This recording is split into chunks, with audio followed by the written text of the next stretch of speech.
পাটিসাপটা আমার মা চাল গুঁড়ো করে রেডি করেছে। বেশিরভাগ জন্য পাটিসাপটা ডালের করে, আমরা ডালের করি না, আমরা চাল গুঁড়ো করি। আমরা এর মধ্যে একটু আটা দিয়েছি, 2 কাপ মতো ছোট কাপের আটা দিয়েছি।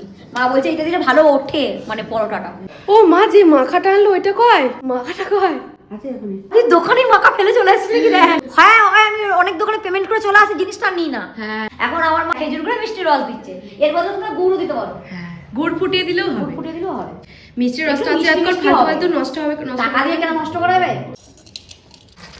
আমার একটু কাজ ছিল, সেটা আমি করতে গেছিলাম, ততক্ষণে আমার দিদি অনেক কটা করে ফেলেছে। বিরাট বড় একজন রাঁধুনি এসেছে। তোর তো বিরাট ব্যাপার রে, দেখছিস? তুই যা জাগ জমক নিয়ে বসেছিস। দেখলে হবে, খরচা আছে। একটু ঘি ব্রাশ করে নেবো।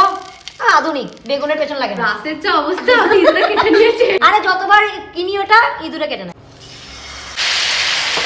মাখাগুলো কি সুন্দর এরকম করে রেখেছে। এবার রোল রোল রোল। দারুণ হয়েছে দিদি।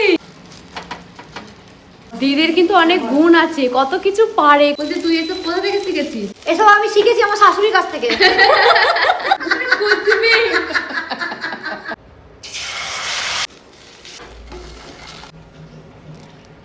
দিদি আমাদের খুব গুণী, সব কিছু পারে। সম্পূর্ণ আমার মায়ের রাগ হয়েছে, আমি বলেছি আমার শাশুমার কাছ থেকে শিখে এসে করছি। মা বলে হ্যাঁ ভালোই তো। আমি শুধু খেতে পারি, সবাই গুণী হলে হবে, কাউকে তো খেতে খেতে হবে হবে। তাই তো, নয়তো সবাই যদি রান্না করি খাবে নাকি? খাওয়া একটা বড় গুণ। অবশ্যই, নিশ্চয়ই আমি স্বীকার করছি উনি। তাহলে আমি একটা খাই। আমি এইটা নেব। প্রথমে আমি ভাবছিলাম যে বড় দেখে একটা নেব, তারপর বললাম যে না এটাই নেই। দারুণ হয়েছে। দারুণ বানিয়ে দিবি। দারুণ হয়েছে। এই যে ভালো? খুব সুন্দর হয়েছে। কিন্তু তুই আবার নিচে বসে করছিস কেন? কত মা 1 কেজি চাল ভিজিয়েছে, কতবারই করবো?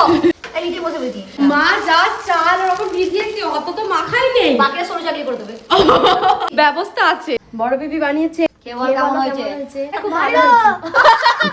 ভালো বলতে হবে বলেছে বলে খাইনি, তার আগেই বলছে ভালো। দিদি তুই কি সাজাচ্ছিস, ভাবছিস কোনটা খাবি? হ্যাঁ, কারণ বানিয়েছি ভালো। পাটিসাপটা প্রিয়, সবথেকে পিঠার মধ্যে ভালোবাসে। হ্যাঁ, সবথেকে ভালোবাসি পাটিসাপটা। আজকে আমাদের নাটকের নায়িকা পাটিসাপটা। খেয়ে বল কেমন বানিয়েছি।